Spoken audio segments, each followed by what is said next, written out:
Welcome to Ikigai, a limited series podcast. I'm your host, Nicole Downer, and today I'm excited to share the story of how a 26-year-old kid with a mullet and questionable basketball skills showed up in North Andover in 1988 and changed the town forever.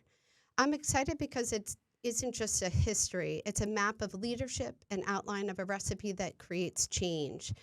The dude with the mullet is Rick Gorman, and he joined retiring from 38 years of youth and town leadership.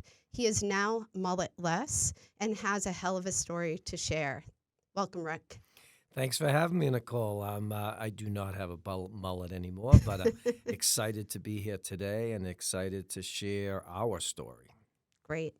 I want to start by talking a little bit with you about the title of our podcast. We're calling it Ikigai. It's a Japanese philosophy that talks about the achieving this happens at the intersection of doing what you love, doing what you're good at, uh, giving the world what it needs, and also doing something that you can be paid for. And when you can create this ikigai, you have a deep sense of purpose. And I wonder, Rick, what that means to you. Yeah, it means everything because that is really my story. As a young college student, my goal was to be this attorney. I had the vision of being a divorce attorney, and Really? I was going to save the world that way. And unfortunately, for 2 years, did not get into law school. And my sister-in-law said to me, "I don't know why you'd want to be an attorney. You're too nice of a person, and you've always been great with kids." So I actually was able to find, and I loved working with kids from since I was in high school, and felt a passion to do something. And at that point, I was working for the state as a social worker, and be honest with you, it was a tough job and got very burnt out quickly. But I wanted to take some of the passion that I had with being a social worker and kind of design my own program. And North Andover at that time was looking for someone to come in and help kids and design programs and build something. And it just had all the things that make up the Ikigai, and I could get paid for it. Unfortunately, I got paid Not a, got paid very little money at the time. But yeah, and I've probably lived this passion and purpose the entire 38 years I was there. yeah, and that's why the title of the podcast is what it is. You're someone who definitely lives that philosophy, and I think it has created some magic for you. Today, I want to talk about the early years from 1988 to 2000. Sure. And before we sat down, I know you well, but I was a kid too when you were building in these years. So I really wanted to talk to some of the people who are on the journey with you. We'll say some thank yous at the end for some of the great people who shared their insight and the history with me.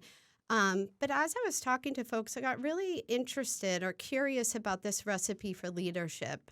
Leadership is so rare, but if you take any of the people, the ingredients, the strategy, none of them are kind of distinct enough to explain the magic of leadership. But when you kind of think of it as a recipe that kind of gathers together in a bowl with a baker, the right ingredients, pretty extraordinary things can happen. And I think that combination is what's so rare. And I just wonder what your reflections are on that. Yeah, I mean, I think life hits you pretty hard, and I unfortunately lost my father probably when I needed a father the most, as I was heading into college. So my world then became a lot of mentors and people that I looked for came from all factions of life. Who kind of, took me under their wing a little bit or showed me in a certain direction. So I early on realized whatever I want to do, I can't do it myself. That I have to actually not be afraid to ask people for help, collaborate with people that are smarter than me. I've always believed, like, if you're the smartest guy in the room, you need to be in a new room. And that's early on when I started this program without a job description, by the way. They hired me without a job description and just said, "Hey, help us with kids." I was able to kind of bring my own things into it, but not without having tremendous amount of people around me and helping me come up with this, as you call it, a recipe. And it was not my recipe. And I always use the word our. I've never really made this about me, but it was like, who are you going to connect with that can help make this dream come true? And I think I did a really good job of that as a 26-year-old kid. And it only got stronger every year. I like this idea of you need to find a different room if you're the smartest person in it. When I talked to people, interviewed people, one of the things that I kept talking about is Rick, you definitely believe in the concept. A lot of women talk about how our ceiling is our daughter's floor, but I think it's broader than just women talking about their daughters. I think it's really broad. And one of the experiences of being someone who's close to you means that if you have your bar a little low, you're going to, challenge us to raise that bar. Absolutely. And in talking to kids and even adults who are children and had that experience with you, it was pretty interesting. Had an interesting conversation with one young person who was talking about a moment that's still kind of stuck in the back of his brain and how it still bothered him that there was some injustice in there. And it was really a moment where you were just saying, hey, buddy, your bar is too low. Right. You got to get that up a little bit. And I think to be in your orbit means that you, or in your career especially, you had to be constantly raising that bar. And if you weren't, you were going to hear about it. And it was uncomfortable to hear about it. Yeah. I at mean, times. part of my job as I grew, obviously, into a more seasoned director and visionary is I had to, first of all, hold kids accountable. That was also very hard. Kids don't want to necessarily be called accountable, but at the end of the day, they love being held accountable. And the other thing is, you just said it right away. Every kid that I've ever worked with, I did not want them to settle and be just this person. I would see things in kids that they couldn't see in themselves, and that's one of the common themes since I've retired, that kids have reached out to me that I've saw that they could be this and they could be that. And I was going to challenge them to do that. Rick Gorman's known as the truth teller in North Andover, and but I'm also the bullshit detector. And the reality is I want the kids to be the best versions of themselves they can be. And I learned this when you lose your parent and you kind of are out there floundering a little bit, like you need people to push you. You need people to see the best in you. And I love the fact that whether it's 5 weeks later or 5 years later or 20 years later, kids come to me and say, hey, I'm glad you pushed me, or I'm glad you held me accountable. It made me a better person.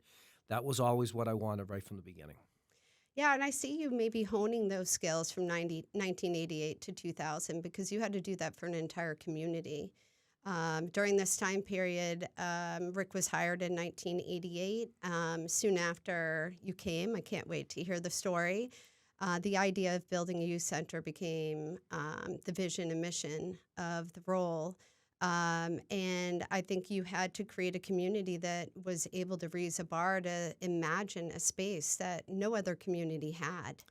Yeah, I mean, so in 1988, I'm hired without a job description and said, hey, help us with kids. So reality is their first question is, we want you to work with the at-risk kids. And I blew them away when I said, well, all kids are at risk. So it was a combination of, my first years of 1988 to 1993 was hospitalizing kids for mental health issues, addiction issues, depressive issues, kids that were, really floundering and not finding their peace, along with all the kids that everybody so-called were great kids, that were all doing the right thing, who all had a lot of the similar issues that some of the other kids did. So I had 1 year to prove myself, or the position was not going to happen. So for 365 days, I'm a one-man operation, basically trying to prove to the community that this is a valued thing that we're trying to do, and that I need your help to do this, and we're going to be a better community if we can do that. So at town meeting the first year, standing ovation, we basically survived the first year, which made us a department in town, which has now been in 37 years is a full department. But it actually established us that we're not going away. We're going to build this thing. And again, it was built from scratch. So those first 5 years, I would say it was about, helping the kids that were the most neediest, the ones that needed the most help, whether it be our holiday drives or getting help for, like I said, addiction, or it was just, running middle school dances and basketball leagues and things like that. But it was 5 years in that I said, if I'm going to stay here, we have to build something big. We have to build, first of all, home, and then we have to take this to a whole different level. And at that point, I'm a whopping 30 years old, and basically said, "What? I can't do this myself. One, I'm not smart enough to do this totally myself. Finances and raising money was something I learned to do. It was not something that I was actually really adept at. I was the guy that everybody wanted to work with the kids, and the kids liked working with me. So it was around 1993 that a bunch of people got in a room with me. I laid out a vision that we needed to put these 18 different sites under one building, and the only way we're going to do that is if we build a youth center. And it was something that other municipalities always talk about, like, well, we have a youth center or we have youth services. But my vision was a lot bigger than that. I was looking to have a state-of-the-art building that would have everything that we could house for the kids, but it would also be something that could encompass all the different program ideas that I actually had. So, I had a bunch of people, very smart people, very wealthy people, very people that are real practical and would this work, would this not work? And I think at the end of the 3-hour meeting, I had laid out a plan, and a bunch of people came up to me and said, "All right, I think I can wrap myself around this. This is what I can bring to the table. I'm a finance guy. I'm a fundraiser woman. I can do these different things. I'm going to trust you that this is what we really need in a community." And it was people all from the community. And I'll tell you, they came from all walks of life in the community. And I think one of the things I think I get a lot of credit for, and I think I deserve it, is I actually have a really good skill of bringing all types of people together for a common purpose. And that's what we did. And in 1993, we had our whopping first bake sale, which made probably $6. But then it became, how we were going to raise the big money. Yeah. So if we kind of go back to our idea of this recipe, if North Andover's the bowl, what was so unique about North Andover that, from what I understand, your role was created in that initial year by a group of business owners who Correct. saw a need and did some extraordinary things to kind of make sure that that funding came through and that they covered it in a timely way. I just wonder if you can take us through that history and why you think North Andover was a bowl. Like, why were we a place where, like, a seed like this can take root and grow into something? Well, the first funding, and this is where, if you look at dollars compared to these days now, it was $30,000. The three amazing people that actually had a vision to hire me was Carrie Crouch, who was the head of the Board of Trade, Dave Rand, who was the juvenile police officer at the time, and then Joyce Bradshaw, who ran the Community Savings Bank. And the three of them applied for a state grant for $15,000 and then asked the businesses in town to raise the other $15,000. You got to remember, this is 1987, 1980 time. So when we're talking about 30, you and I could raise 30,000 in the next 5 minutes in these dollars. But back then, that was a big investment. So the town did not invest any money into the first year pilot. It was basically the state, the Department of Social Services, which I had come from at that point in time, and the business owners, the Board of Trade, which is now Chamber of Commerce, would be something equivalent to most communities. And the reality here was that was the seed money to get it. And the businesses wanted this to succeed because obviously they donated some money to make it happen.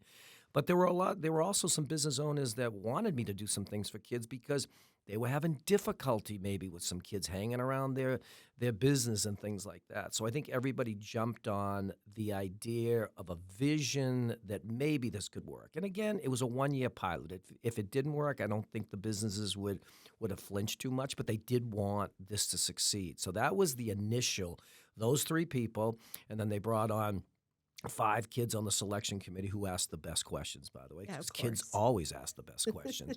And that's actually how it actually started. But it again goes to your point, like it's a collaboration of a lot of different people that fell around a certain cause. Yeah, I think it's extraordinary. And in talking to Carrie Crouch, I learned that the state money was really slow to come in, and they did something pretty extraordinary to make it work. Do you remember?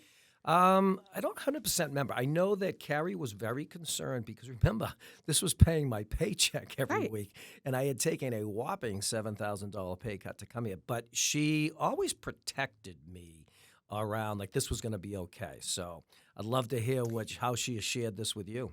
From what I understand, Carrie Crouch and Joyce Bradshaw covered your salary out of their own personal funds and waited for the state to reimburse them.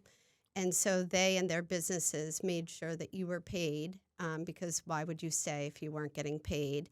But they personally covered your salary. And it would take months, it sounded like, for the state funding to come through. Correct. It was, you'd get every 3 months or whatever, you'd get a certain amount of money. It was a reimbursement grant in a lot of ways. So I suspected what you just told me, but that was never told to me, just so you Yeah. know. Oh, that has blown me away. No. Yeah. I mean, to think that would never happen now, I No. don't think. No, it I wouldn't. can't imagine. I'm a business owner in town. I can't imagine a group of business owners getting together and saying, hey, we got to fix a gap that exists for kids, and we got to put our own money down. And then I'm going to put my own personal money down to make Right. sure that person gets paid. I don't even know if you get the state funding in a town like North Andover now, just because we're considered affluent. So then, therefore, maybe our kids aren't at risk. Right. I'm not sure. But it just really blew me away hearing that story. And then it sounds like the rush was on then from the start, that it's on you to make sure that there's a year 2, 3, 4, 5, 38. Yeah, I mean, that was exciting and stressful at the same time. So when someone tells you, we want you to do this job and, we're going to support you, but there's really no job description, it's very exciting because I came from a bureaucratic state with working for the state. And now I was like, all those things that I couldn't do when I was a state social worker, I possibly could be able to do. But in the same breath, you don't know if that stuff's going to feel. You don't know if the community's going to love this or not. One of the things that was really exciting for me is our community was changing at that point in time. So that the North Andover community prior to me coming there was pretty much a much smaller community. And then all the farmland and all the areas out town ended up getting developed, and new housing developments went in and big houses went in. And so we were at the time where the community was changing. The townies, which after 38 years, I'm still not considered a townie because I wasn't course born not. here. But they changed. You had the townies, and you had a lot of new people, new money coming in that weren't from North Andover. And even just getting those total two dynamics together was hysterical when I look back at it because, townies were very protected of their town.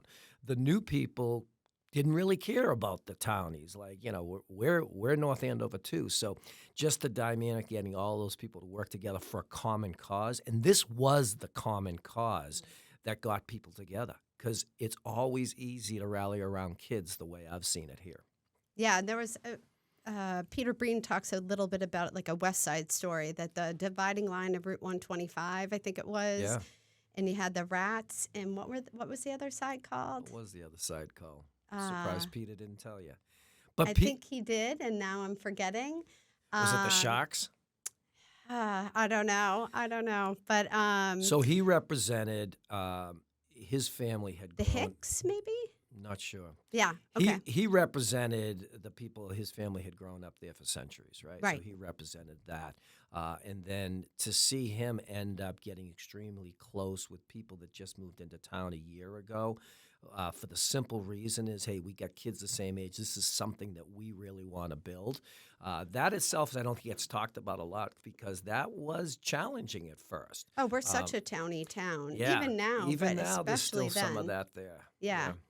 And even within the town, there was a division that I Sure. wasn't aware of. Yeah. And some of these dances at the Old Red Barn, it sounds like a lot of them were meant to kind of get the kids together and get them to kind of see that they're the same and that they have, Yeah. the common problems and goals and And that was interests. my comment around that all kids are at risk, right? So I really got annoyed when I first got hired when people characterized it as the bad kids and the good kids. And I actually even said to a guy who's a personal friend of mine, like, what do you even mean by that? And well, you know what I mean. Well, no, I don't know what you mean because I believe all kids deal with the same things. Adolescence is a tough time to get through, and let's be honest, adolescence is really hard to get through now. Your girls, Hmm. it's a lot different than when I grew up in social media and everything else. But the reality here was kids, as they develop, as they evolve, as they grow, as they mature, they all have a lot of the same similarities, and we need to rally around all kids. Yeah, I agree. Um, so, early programming, you had to make the vision visible, right? That was the goal. Yes. Otherwise, the town wasn't going to support it. It sounds like you built an extraordinary number of programs. Sounds like you got to be incredibly innovative because there was no job description and you were 26 years old. And you really invented the Uber before Uber. So I wonder if you'll talk about what I'm talking about there and just a little bit about that first 12 months when you're building out that programming to kind of make that vision visible for the town so that they would support it. And obviously, in the process, your focus is on kids the whole way through. But when you focus on kids, you're going to make that vision visible. So, Yeah, so the reality here is they did want me to deal with the kids who were experiencing the most difficulty. And reality being is I know if I was going to sell this program, I had to deal with much more than those kids. I had to deal with the ones that everyone was quick to say that were good kids. So some of those programs ended up being more recreational type programs, like, whether it be basketball leagues. Teen code dances was the rage. It still is 38 years later, but middle school dances, it brought all the kids there. So I was able to kind of show the community that we're dealing with all kids while spending most of my time dealing with getting kids into hospitals or getting services for kids who needed it the most. And it allowed me to just get creative with different programs. And the Uber program that you're talking about was a program called Safe Rides. And you could not do it these days no. with liability and everything else. But what it was we had a group of kids that were not drinkers or did not experiment with drugs, at that point marijuana. And on Friday and Saturday night, they would work at the youth center between the hours of 8 o'clock to 1 o'clock in the morning. We would feed them. We'd have, movies for them on the VCRs back then. And then if somebody was in a situation where it was an unsafe situation, it could have been someone I went out on a date with somebody and I don't like this guy and he's being kind of real. You could call and, we had the first mobile phone back then, which was like a huge box. And they would come and, take you home. And it was mostly used for kids that were probably at a party, drinking a little bit too much. And we would actually go and make sure it was called Safe Rides and got them home safe. And it was great for the kids that were doing it because they felt like they were doing something, be part of the community, even though they were not people that would ever be drinking or going to parties. And the other way it was to show kids that we took care of each other. I took a lot of flack for it. There was people saying that we're enabling that type of behavior. Mm. And it had a short lifespan. But the people that did it, one of the most famous Safe Rides person is John McVeigh, who's now the headmaster of the Holderness School up in New Hampshire. John was part of that program. And it served a purpose for a while. But then, liability insurance and things like that did come into play. But when you're building a program, there's no job description and no one's really telling you necessarily what you can do, what you can't do. You could be innovative with those things. At the end of the day, just like I said, we could never do this program now without total constraints on a lot of different things. But, even the recreation programs, even the social programs we did, we were able to do things that people hadn't done before. And that's what kids love. They don't want the regurgitated programs. And that's why, and we'll get into it at some point, but, summer fun, we did away with that old school 1950s playground program where if you lived in the area, you went to the playground. No, you don't put 5-year-olds with 12-year-olds. And we built a summer program that's probably the envy of the community. So it was that innovation that kind of kicked things off. Yeah, and it's interesting that it started back then because I think Summer Fun does such a nice job, and I don't want to go too deep into Summer Fun, but does such a nice job of creating a multi-age sort of environment where you're a college student in the grocery store and you know a fifth grader or seventh grader well because you coached or whatever, you were a counselor at Summer Fun. Um, and I like that Safe Rides, one thing you're making me think about is part of the magic of what you do is you also disrupt social norms with these kids. So you're bringing together kids who don't drink and don't party and aligning them with kids who do and creating a sense of community for those kids who don't, because I bet you it was a lot of fun to sit in the barn or wherever they sat and hang out with each other and have other kids who weren't interested in doing that, but then could kind of create safety for their classmates. It definitely created interaction that I think was pretty valuable. Even if we couldn't do that today, the youth center has found innovative ways, or you have found innovative ways to make create that sense of community, um, which has been to our benefit in town.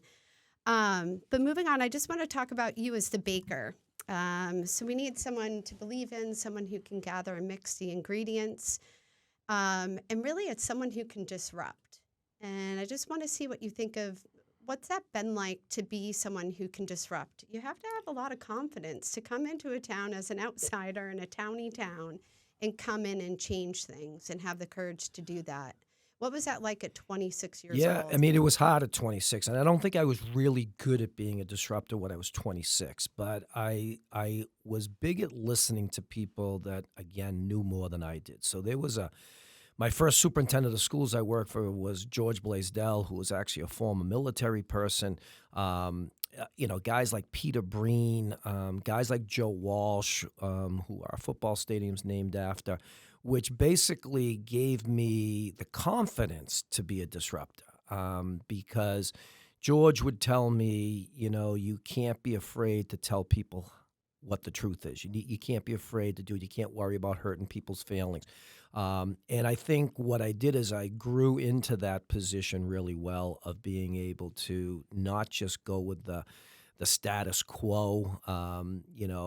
I want to control the controllables, but in a lot of ways I want to mix it up and push people in a direction. So I had to tell the town things they didn't want to hear, okay? And that could be around that, yes, your kids that you think are just the really good kids are drinking more than the kids that you think are drinking. And it was tough for people to hear that thing because they wanted their little, in a lot of ways, their little bubble of their vision of what the world was in North Andover. And I kind of had to tell them the truth on that. So the disruptor, became the reason why I was actually able to raise the money for the youth center, is I was able to really go at funders and potential donors and basically say, this is really what's happened. This is what we need to do. So, again, I don't think I was great at it at 26. I do believe I became pretty good at it. And at that point, I still have a few people that might not talk to me because I was a disruptor. Right. And that's part of the journey, right? Correct. That's part of how you have to have the confidence. You have to create clarity, even if people don't buy into what you're Exactly. going to believe in. Even if they're people who help you in your journey initially, that maybe just can't go to that next leg of the journey. I can say that in business is hard. You could have an employee on your team who is really important to the first leg of your journey, and it just starts to wind down. And then you need someone different to kind of help you get to the next phase. I think those kinds of things are really hard to navigate, which just makes me wonder. I mean, you're saying you weren't good at it at 26, but you had the confidence to do it. And so my question is, were 26-year-olds different back then, or were you just weird? Weird, probably. Remember, I had a mullet back then. I think life experiences helped me be that, right? So I talk a lot about, losing my father when you probably need your father the most. I was the second youngest of 6 kids. My path through high school, through college was not traditional in a lot of ways. I really didn't know what I wanted to do. Remember, I wanted to be originally a divorce lawyer. So And, crazy. the reality was I wanted to make some money, but I also struggled with the whole thing of just being passionate and having purpose. I love music. I love movies. There was a lot of inspiration in different things that I'd saw. Like I can do this. And, some of the things that I really loved as a younger kid was, I went to a Catholic high school where the religious order was brothers that, they held me accountable on stuff. They told me, not necessarily what I wanted to hear on certain things. Sports had a big part of that, coaches. And I think coaches are a very powerful people. And I think that's something we'll do another podcast on that. But they have a lot of power to either make an experience wonderful or not wonderful. And, I think just having those life experiences, but I just think I do believe that after working 3 years for the state and really a really tough job in the city of Lawrence, I just had confidence because I knew what was right. I knew what we needed to do, and just kind of had to push that. And, I never went on a whim and just did something. I thought very hard about it. I asked people's opinion of it. My network of support for all the years I was here is my strength. And yeah, as you continue to do it, I do think, like when kids say to even today, that kids are different today, I don't think kids are different today. I really don't. I think in a lot of ways adults are different than they were before. But the reality is once you become confident and you have a passion and you have a belief, being that, I'll use your word, disruptor, is a little bit easier because you're doing it for the right reasons. You know that at the end of the day, this is the way we have to do it. Do you think you had Ikigai then, and that's why It was you were able to probably do when it? I first started. So I'm very big into Native American symbols and society and family and things like that. And then obviously, Asian philosophy type thing. It was one of my favorite classes in college was Asian philosophy. And I think I started to understand it. And then I felt I started to live it. And that was the difference. So one thing, learning about it, understanding it, but then living it every day. And in a lot of ways, it's carried through me for my whole life. So I believe, looking back, and you'll tell me if I'm right. Um, I've got to believe that without a mission, like building something like the youth center, you may have left. That you needed something to build. You needed some goal to chase. Your reach needed to exceed your grasp in a huge way because you're just a goal-oriented, ambitious, hardworking person. Do you agree with that? Yeah, I mean, I think a lot of ways. There was a burnout factor that was happening very quick. Remember, I burnt out being a state social worker. I was burning out after 5 years just running programs with 18 different facilities. There was logistics that was a major problem. I don't think people even understand. I'm using the library on one night. I'm using the police station on another night. I'm using an old school on another night. So that was tough. So but I also needed to bring it home, and I needed to bring everything. We say one roof. We still operate out of different areas in town, but we needed to kind of centralize this and for the town to see all of the kids using this. So a building, it's just a building. At the end of the day, it is just a building, but it's what's in that building. It's what the philosophy, the culture, the values of that building is what I needed to do. I would have left if the town did not want to push towards having a facility. I don't know what I would have done, but I Hopefully know not a divorce attorney. no. But after 5 years, I knew what we needed. And that was why I was so passionate selling it to some of our biggest donors, was I knew this could work. I knew that the town needed this. I also knew this was one thing that was going to set us apart from every other town. Where did you come up with the idea? It was just when I was working for DSS, I had a fellow worker, and we were both kind of burnt out, and we're like, we need to build something for kids. My original plan was, buying small lot farms and having a Okay. school for kids and, living off the land, so to speak, and teaching kids. Cool. So there was always a thing of like, if we had a center or we had some kind of a place, and I'm quick to say it's only a building, but it's what's in the building that's the amazing Right. part. So It's what it stands for, right? exactly, The culture, the exactly, programs, that exactly. mission, that investment in kids. But you have to walk in the door, not drive by. Because if you drive by, as I tell people all the time, it looks like a Boys and Girls Club. It looks like a Right. YMCA. Walk in the building. It's those organizations, which are wonderful organizations, but Right. they don't have a kid-driven social service aspect that we really do have. Right. And so you know, I've said this to you, but I'll say this to our audience here. I just think there's so many parallels to business in everything we're talking about here. When you're talking about fundraising, we be talking about business development. We talk about disruption in the marketplace. Rick also created disruption in a community to create some change. So I just want to shift gears a little bit to start talking about that period of business development, that period of fundraising, because that's where our ingredients come in. I'm going to highlight a few of them: grassroots efforts. We had the auctions. You built a team of doers that created some clarity and strategic planning. You guys brought in a consultant. You brought in big donors. That's when you started to really scale, as we'd say in business. You went after grants and town funding. You went after in-kind donations. Those were some pretty hefty ingredients to wield as a social worker who's honestly quite young at the time. And one of the things that Peter Breen said at Rick's retirement party, Peter Breen spoke about Rick. It was more of a roast than a toast. It was hilarious. It was so great and so full of love, as you joked. But one thing that Pete really drove across is that you're not afraid to ask, that the mission is bigger than the ego.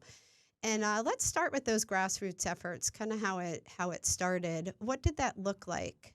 Well, 1993 to 2000, when we opened up the building, was the most difficult part of my life. Right, I'm recently married. I'm raising two children that are really young, and trying to balance that whole piece, which was very, very difficult. Yeah. So then, on top of that, though, I'm still trying to grow the program and grow the mission of what we're trying to do, because they want to see things done. They want to see programs. They want to see that. And on top of that, oh yeah, we need to raise 1.5 million of the 2.5 million to build this building. So what I had to do was just say, I can't do this. I can't do any of this by myself. I need to get people involved. And as I talked about earlier, who are you going to get involved? And you want to get people that know how to do this stuff, that believe in the same cause as we did, and getting them all in the table and in the room and working together was a challenge in itself, which I take great pride in. But then it was, okay, you got to really be a salesperson. You've got to go out and sell your vision, sell your dream, not unlike what you guys do in your business. And I had to do that. And, I got a lot of doors shut to me because, an ask of $5,000 are like, well, how much have you raised? Well, we've only raised $10,000. Come back and see me when you raise money. Because people weren't willing to invest their money into something that they didn't think was really going to happen, right? And on top of that, we were trying to work with the town to get the town through two different overrides to get the town to invest some money in that. We got shot down twice. We have great pictures, sad pictures of kids crying because that piece didn't get done. But I would say the biggest thing was trusting people that were smarter than me to kind of tell me how to open the doors. But then I had to sell it. So the number one thing was we ended up going to an anonymous donor who was extremely wealthy at the time, who lived in North Andover. And the first 6 meetings, I met with his wife. And bottom line is I had to sell her on it. And at the end of the day, she would tell me, well, I'm going to relay this information to my husband. And, eventually maybe we can get in the room. And we were asking, and I had to flat out ask him for a number, and I was asking for, $250,000. Again, that's 1995, 96 numbers. But I had to do it. And one thing you need to understand is people that are wealthy, they don't get offended when you ask for money. That doesn't mean they're going to give you money, but Right. people are like, oh, how can you ask for that kind of money? Well, this person has that kind of money. Right. And So there's not spending their last no, 250,000 to give exactly. this to you. So Yeah. after 6 meetings with the wife, she said, I think it's time for you to meet my husband. Now, this is a guy, very well-known man who did really, really well. So he came in and he basically, guys like that and women like that in that type of space, they don't have a lot of time. So Hmm. my wife filled me in. It sounds like, you've got a vision, and basically asked me, are you staying? That was one of the first things he asked me. Mm. So I think what was relayed to maybe from his wife was this guy can do this. And I said, yes, this is my vision. This is really where I want to be. And then, we talked a little bit more. He talked about that, what type of other foundations are you getting involved? He's actually very helpful in some things too. And then after he thought about it, he wanted to remain anonymous, and he gave $250,000. Once you get $250,000, getting the $10,000 donations, the $5,000 donate, very easy, by the way. Right. And then getting the town on top of that, so the town ended up getting us money, and they ended up, getting us $975,000 through the project. And then we were $300,000 short, and state representative at the time, David Teresi, worked with the state. Once we had decided to name it after our former representative, Joe Herman, they were able to secure the last $300,000. So we started out with that bake sale in 1993. In 1998, we had the money. We started construction in 1999 and opened up in 2000. So talk a little bit about those early days. They must have felt a little chaotic. I heard there were penny drives. I know you talked about the bake sale, small fundraisers. I heard stories of little old ladies with shaky handwriting, writing checks for Yeah. $5 and sending them off to Pam Burkhart to Yeah. receive. I know there were auctions.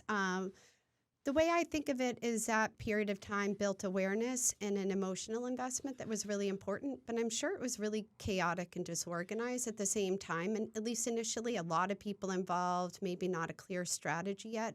What was that like, and where was the epiphany that led you to really get a little more strategic and start thinking of that $250,000 donation and the psychology behind donations and how to kind of get the ball really moving and Yeah, scale it? I mean, the reality was those penny drives, the elderly people writing like a memorial check for $10 or whatever. We were also just a two-person operation at that point. Yeah. I mean, we had grown double by going 1 to 2 people. Carrie Crouch Massive. was a volunteer, like administrative assistant. So I met with one guy, Terry Price, who was great. I was great to see him at my retirement party. He basically said, I need to talk to you. And I said, okay. And he was one of our money guys, and he was going to be one of our finance guys. He took me to a place that still exists today, Rolf's. And he sat That's where down you and met? he bought me a beer, and he said, I'm going to be totally honest with you because I myself am the truth teller. You're not building this building with bake sales. Yeah. We need to get serious, and you need to get serious. Mhm. And I said, okay, what do you mean get serious? And he says, he said, I know you got a young family. I know you're trying to build this program, but you're the face of this. You're the one that you're going to have to start really working with this. But we're going to put together a group of people that can help you do that, walk you through this, hold your hand through this, listen to you when you're frustrated about we're not going to get this money. Brought on a grant writer to, see what kind of money we could get with that. And there were lots of different things. So it was more like calling me on the carpet that it was time to, this can't just be a wishful thing. You've got to roll up your sleeves because you're the face of this, and we're going to help you get that done. So I always appreciate the penny drives and the little old ladies that donated $5, Oh, of but we course. needed to find ways. So having the auction became a huge thing to this day. Our auction's coming up in another week. But it brought people together for the benefit of raising money for a youth center. So we just got unbelievably creative. We didn't take no. We kept pushing. Even the people that said no, we still loved them and still asked them again. And we were actually able to do it. And the day we broke ground at the old building was, an amazing day that, like, this is really going to happen. I got to have some lengthy conversations with Terry Price and with Tom and Pam Burkhart. Seems like they were part of that essential team of doers that helped create that strategy, gave some of that scalable content for you to be able to really accelerate this. They seem like catalysts for you in a way. I wasn't going to share this, but I have a little embarrassing story to share about meeting, and I'm putting quotes around the word meeting, Terry Price. But I think it's so interesting. So in talking to Pam and Tom, they seemed to think I knew Terry Price. I didn't know him. I scheduled an appointment to meet with him. He came to our office and sat down with me. When he walked in immediately, I'm like, this guy looks really familiar. So I shook his hand and I said, yeah, last time I saw you must have been at the youth center. And he kind of gave me okay, sure. We sat down, we're talking for a while, and I eventually say the street that, we're talking about the community and different donations. People got to put a sign in the weight room, and Right. that led to some decent dollar amounts. And he's telling the story of, his moment in time and kind of this transition to a different format. And when I mentioned the street I was on, he was like, yeah, I know, right across the street from me. Literally, our driveways, like one driveway led straight across to the other. I had babysat for his two children at different points in my life. Not a lot, but a little. Right. I certainly knew Terry and his wife, Audrey. But to me, the thing that just wouldn't click was it wasn't people from my neighborhood that did this. It wasn't because Terry also was a very generous donator to the cause. He lived in a house like me. Yeah. I just think there's something so extraordinary. I mean, these people still exist, but I really feel like there was something special about that period of time where there were people who just believed in things that were bigger than themselves. And they were willing, they wanted to have an impact, and they wanted to do something beyond raising their children. And they weren't interested in building McMansions, although, of course, the Prices had the destination in the neighborhood for sure. They had the pool everyone wanted to hang out at. But there was something really special about the people in the town, I feel like, at that time. And Terry wasn't a guy from town. Right, he didn't originally. So Terry, Audrey, Tom, and Pam, and then Jack and Sharon Shaw. And we obviously lost Jack almost 2 years ago now. They were known as the Six Amigos. Mm-hmm. And the reason they were known as the Six Amigos is they had money, but they also had a lot of places that they gave money to. And one of the things they wanted to be anonymous at that point in time was, not to be hit up by everybody looking for money. They wanted to put their money where they most cherished, and the youth center was one of those places. So the Six Amigos, they bought the gymnasium, and it was for $250,000. You get the naming rights for the youth center. So they take this 35-year-old kid out to dinner and says, we bought the gym and the naming rights. And I'm like, yeah, how are you guys going to name it? And they're like, well, we're going to name the gym the Rick Gorman Gymnasium. And my first answer always is, don't they name things after people who die? And they're like, no, we have the naming rights, and we don't think there's anybody that should be named more than you. So, and we'll have our name, the Six Amigos, underneath it. So, to your point, though, these three people had money, but they were as down to earth and regular folk as anybody. The commonality was they all had kids in the community, and their kids were getting older at that point. So it wasn't like their kids were going to benefit from it, the eventual youth center. But they believed in kids. They believed in a sense of community, which we will be talking a little bit more about. But this is what they bought into. And they, to this day, they believed in me. And that, like, I'm not the person I am today. I'm not the director I am today without those six people, that's for sure. So all of those people that I got to talk to, the amigos, because I didn't get to speak to everyone, obviously, they all say it's one of the things they're most proud of that they've done in their lives is getting that off the ground, which I think is pretty extraordinary when you know these people and the many accomplishments that they've had. Um, Talking to Pam and Tom, part of why they built the house that they built by the youth center was so that Pam, who was a social worker, could hear the kids playing. Right. And just to hear that sound from the children would just give her a sense of fulfillment. And I really think it did. And it was really interesting to talk to people. I mean, this is old history. It's 26 years ago that the youth center was built, right? Correct. We opened in July of 2000. Yeah. So, at first, we're kind of walking down memory lane, but once they were kind of back in that place, in that headspace, just to watch them come alive and talk about something that was so extraordinary for them. And it was pretty magical to see. I just think they were such a huge part of the strategy. That really was when this business, if you want to call it, could scale.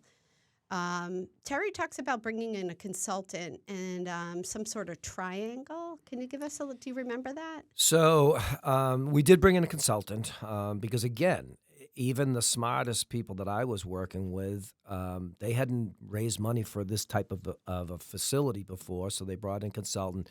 Consultant was really good at helping us identify ways to raise the money, how to actually do it. They actually trained me on how I actually make my pitch. And they didn't want to change too much because, like I'm doing right now, my hands are moving. I can talk 90 miles a minute. They would talk to me a little bit about that, but they really wanted me to show the passion. And I do think our original donor, his wife in particular, I think she felt a connection that this guy actually really believes in what he's doing, and we want to be part of that. So bring in the consultant. The triangle is a thing that we used to actually talk about. It had nothing really to do. That's why he might be talking about something different. We used to have what we call the triangle process, which was a collaboration of our school department, our police department, and the youth center working together for the benefit of the kids. Because in a lot of ways, we had some really tough times during the raising of the funds. We lost one of my favorite kids of all time, Kyle Wentworth. They were playing on the tracks, and they were playing a game, and he was hit by a train, which devastated our adolescent population at that time. And then we lost 2 seventh graders that committed suicide in with a 5-week period of each other, and we thought we had a contagion going on. So those things only made people want to get this done even more. And I'm not saying the youth center has cured all of the ills, because it hasn't, but it has allowed us to identify kids who may be having difficulties at a much younger age and trying to get them the services with. So the passion of raising the money for the youth center was built in the good work we were doing and the results we were having. Like I say this with a lot of pride. I mean, we not only affected kids, we saved kids' lives, and we continue to do that to this day. So when you have that kind of passion and trying to bring it to grow your program and to build this building that was going to house all of this, it was easy to raise money when people could really understand why it was necessary. I think one of the ingredients of that recipe, unfortunately, is the crisis that you just talked about. And I feel like that sharpened focus. I feel like that created more urgency. I feel like that was a bit of a catalyst. And then I think it also drove home the all kids are at risk more readily for parents who were concerned that there was this suicide epidemic, was what people were calling it at the time. And just like deeply fearful that that something terrible like that could happen to their children, because no one really suspected it for the unfortunate families that went through what they went through. Do you agree with me that it was a catalyst? Yeah, it was. I mean, I think, the 2 seventh graders committing suicide was a very difficult time for me. So the first young lady who committed suicide, I was rushed to the hospital by Lieutenant Paul Gallagher at the time. He was our police chief after that, because she had just moved here not too long ago before that, and really I had to identify the body, and it was a scary, traumatic experience for me. And then, the next 2 weeks in dealing with kids, and then, there was so much trauma and how kids were failing. And then, one kid was like, she was so selfish to do that, and I can't believe she would do that. And that kid actually was the second person that committed suicide. So there was this contagion that we were having, but it was like, it really, you use the word catalyst. I think it put it into overdrive that we had to get this done. And I was quick to tell people, like, a building is not going to just change that. We've got to continue to offer the services, but our biggest goal was to identify some of these kids at a younger age with the school system to try to make sure that we didn't live through this again. And that was so to answer your question, was some of these traumatic things that happened. We had a couple other deaths during that decade, and then we had a kid die from cancer. There was a lot of things that was like, we want a place for kids. Right.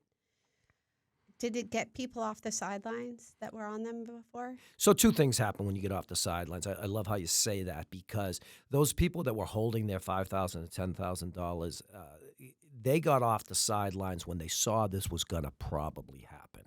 And they wanted to be part of it, but they also wanted, to make sure it was definitely going to take place. I think there was an outcry from community around some of the traumatic things we had by saying, we've got to do this.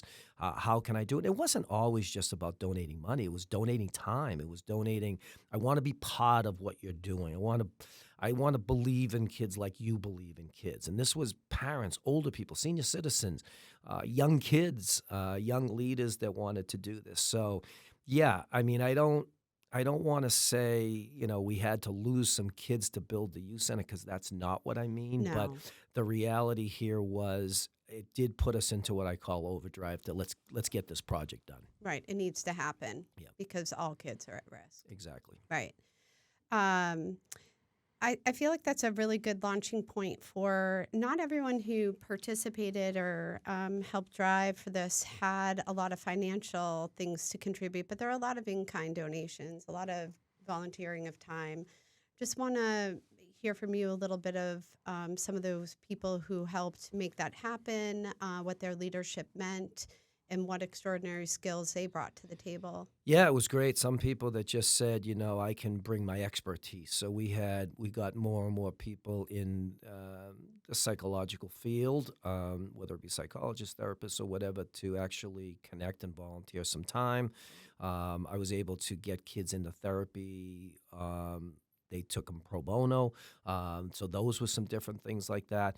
And then there were people that just said, I can't give you an X amount of money, but I can do something else for you. And probably one of the greatest one is, is Terry Holland, who owns Stacci's Pizza. He literally came to me in the early years and said, I can't give you $5,000, but I can give you product through my job, and I can provide pizza for this, and I can provide pizza from that.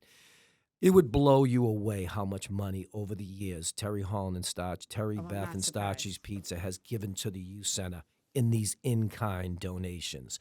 The amount of pizza, food, they take care of everything. I mean, my retirement party, as you know, that food was partially donated by Stacci's Pizza. So those were the little things that people took a look at with their own expertise. There was a guy that was a technology guy. And remember, we were just getting into real technology at that point.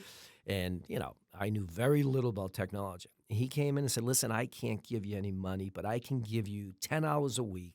I'll work on this or whatever. And we let him run with it. And he ended up, taking our auction through technology to a whole different level and that type of thing. So those were the type of things. It wasn't just someone giving a check. It was people giving their time, giving their passion. And ultimately, everybody was giving it because they believed in the cause. Yeah, it's pretty extraordinary, the ways that people were able to participate and how broad that group was and what different things were brought to the table. When you think of Steve Foster with donating time as an architect, Sure. Peter Breen doing site work and things like that. It's a community in action, and I don't think that happens in a lot of communities. So I think that's pretty cool.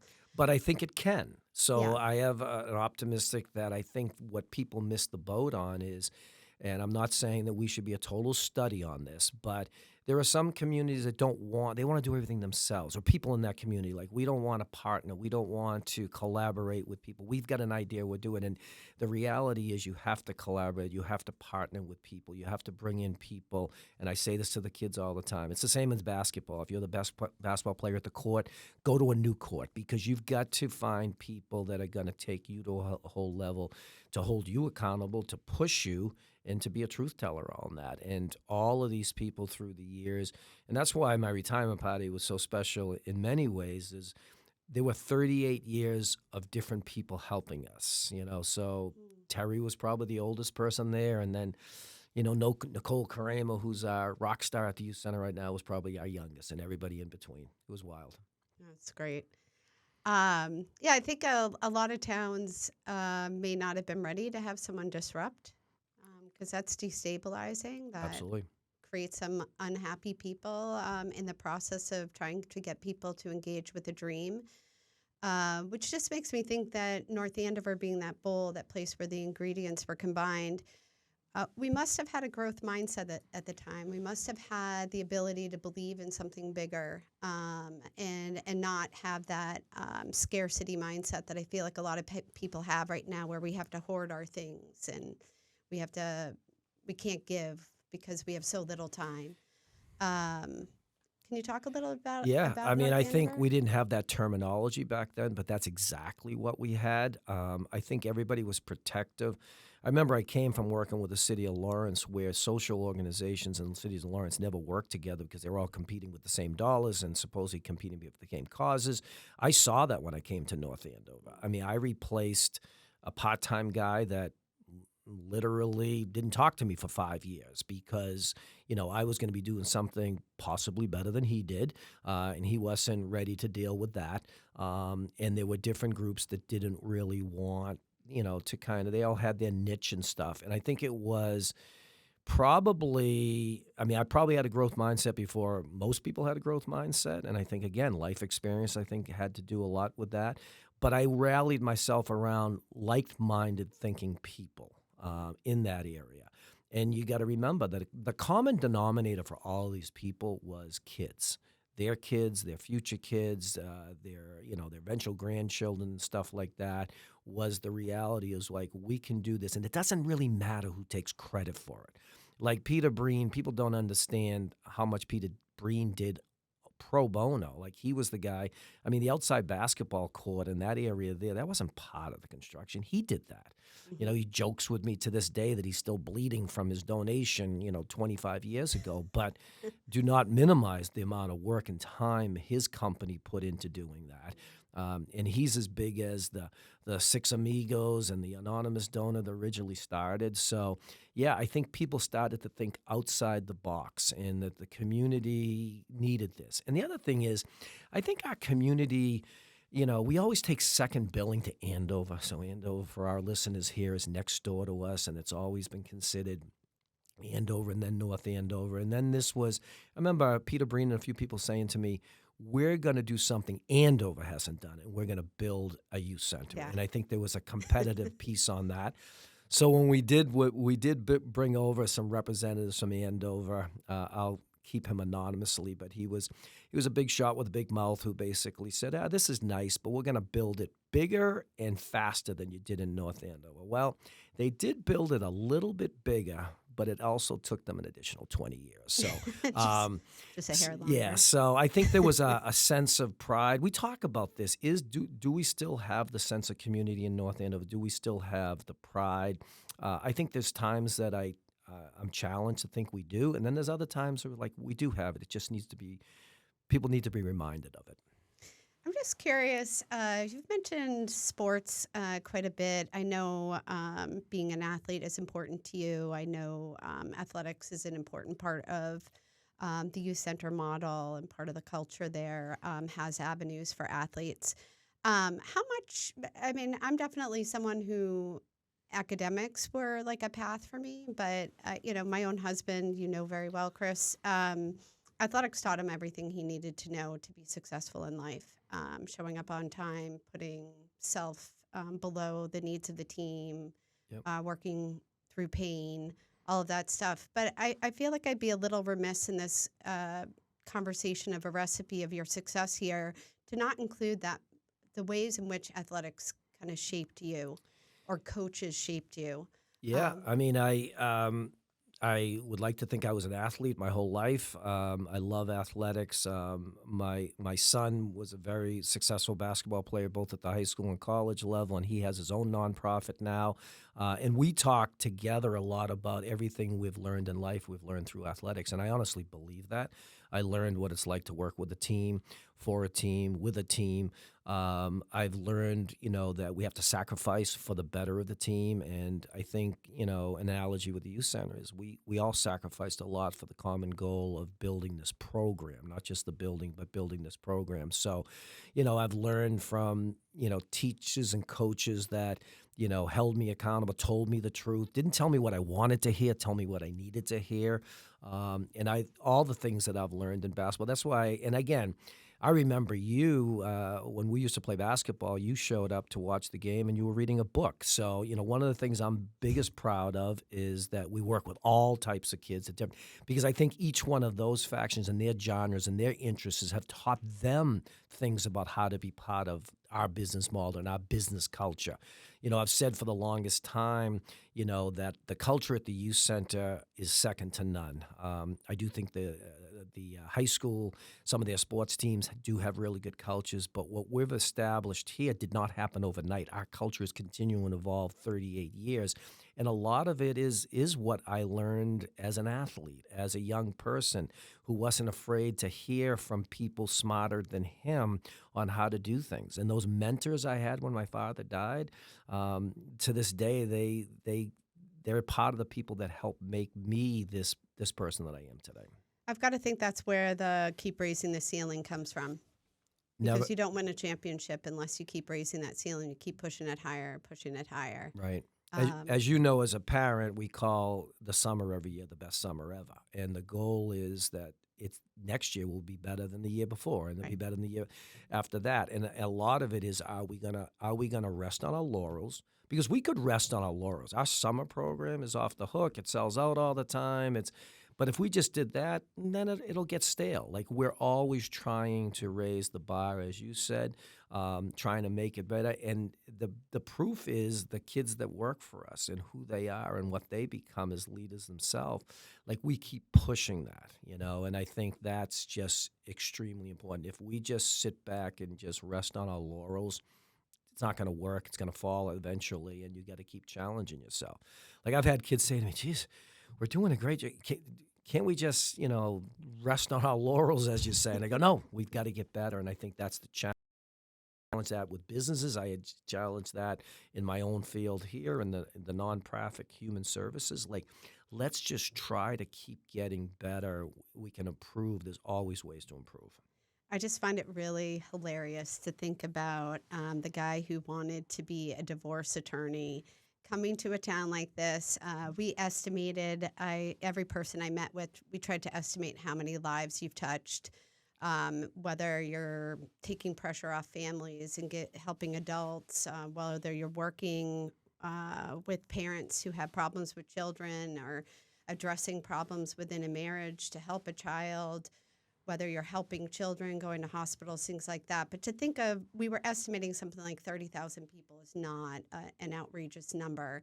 But so funny the way that you've protected marriage or the family in this town when, that goal of being a divorce attorney kind of, kicked you off. Yeah. I just feel like your impact on families in this area has been quite the opposite. Yeah, you got to remember. So when I was 21, 22, divorce lawyer. I mean, I watched L.A. Law. There was a lawyer called Arnie Becker that was a divorce lawyer, and he made a lot of money, and every woman loved him because he saved them money and stuff like that.